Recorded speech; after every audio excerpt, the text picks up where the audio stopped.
tank engines on the island of Sodor. Most of the big engines think that tank engines will never be as useful as them. But I'm going to tell you how useful they can be. It begins one morning. Thomas and Percy and James were watching the early morning sky. Everyone is so much happier when springtime comes. Not so Topham Hatt. It seems that he's giving us too many jobs. Plus, I'm tired of these coastal runs.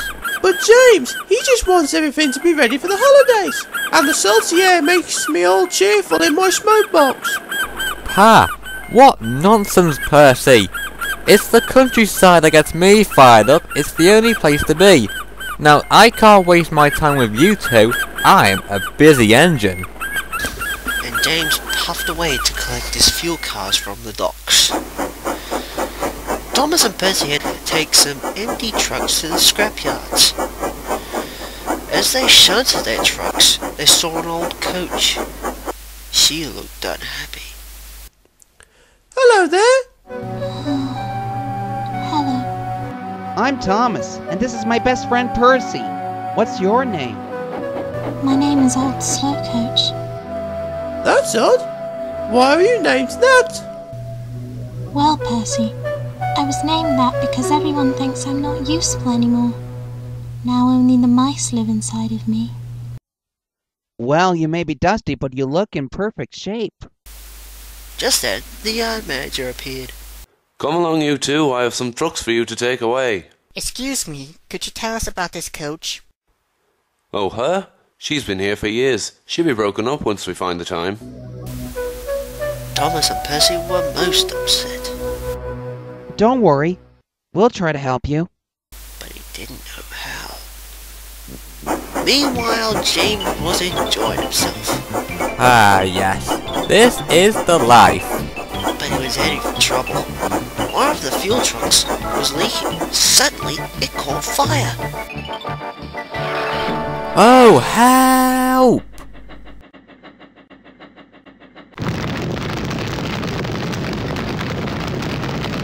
Please hurry, it's fuel and it's very dangerous. As Thomas and Percy were approaching the junction, they saw the smoke, and they saw James's driver waving a red flag. Sparks from James's funnel set the fuel trucks ablaze. The fireman got things under control, but it's quite a mess. You said the countryside. I got you all fired up, James. But I didn't think you meant it in this way. It's not funny, Percy. It was the stupid truck's fault, not mine. Alright, you two, on your way. Now, Thomas and Percy felt sorry for James. It wasn't long when they reached the station.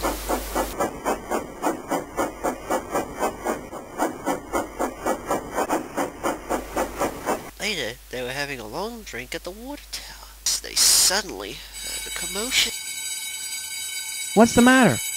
It's another fire at the workman's hut. We'd better see what we can do.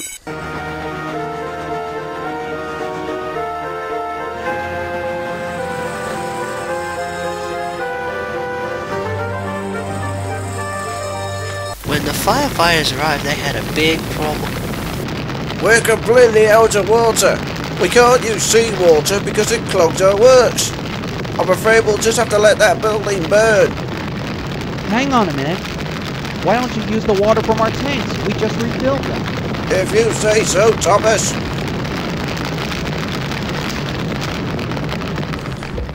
You two are very clever engines.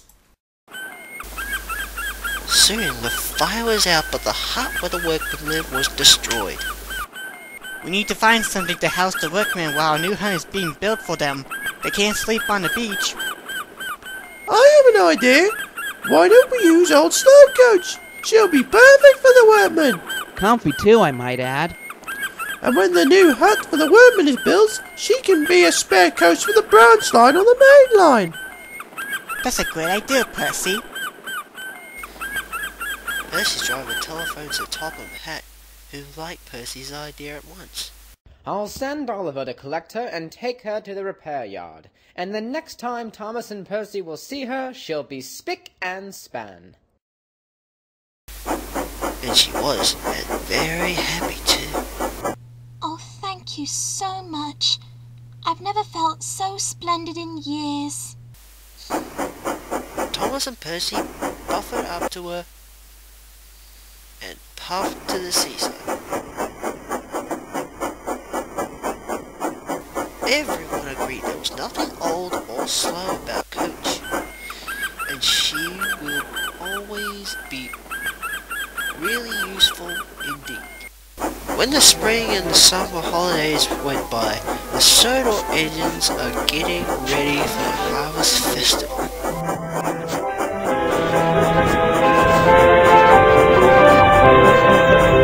On the day before the Harvest Festival, mists and rain swirled down Toby's line. Percy was delivering a fresh load of tomatoes. Suddenly, he felt a big bump. Bust my bumpers! What was that? The guard put out the warning flag while Percy's driver inspected the track. This isn't good. The earth is crumbling. We must tell Sir Topham Hatt and the other engines.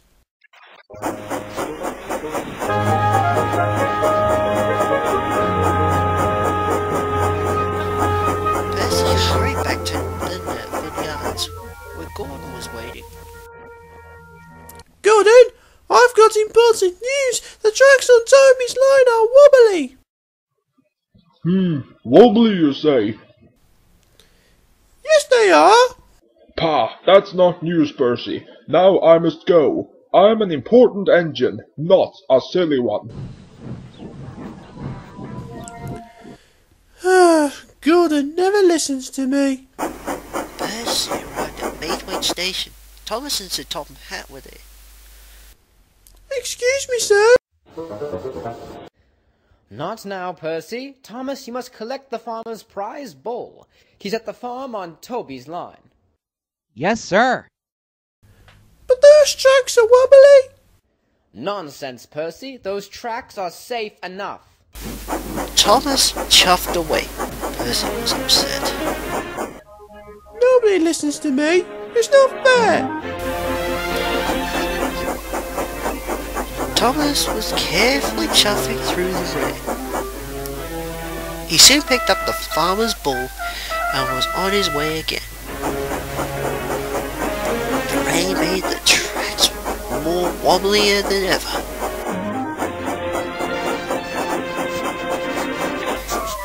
Suddenly, there was a deep rumbling sound. Thomas's driver applied the brakes, but it was too late.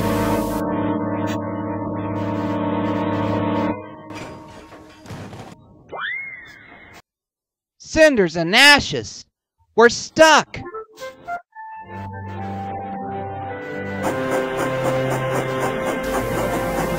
that night, Thomas still hadn't returned.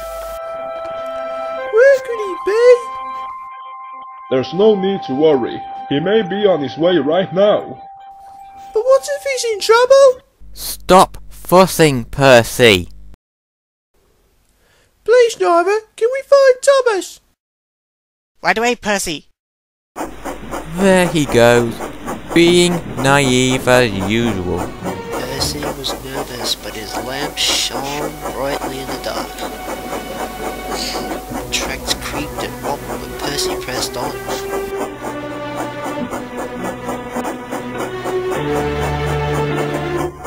Percy! Boy, am I glad to see you! Don't worry, Thomas. I'll have you out of there in no time.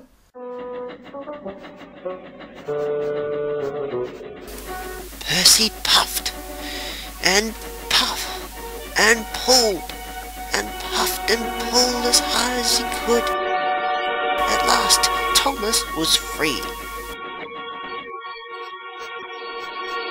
Thanks a lot, Percy! You're welcome, Thomas. I'm just glad to be useful. It was dawn before the tracks were cleared, and Thomas and Percy made their way back to Maidwaite.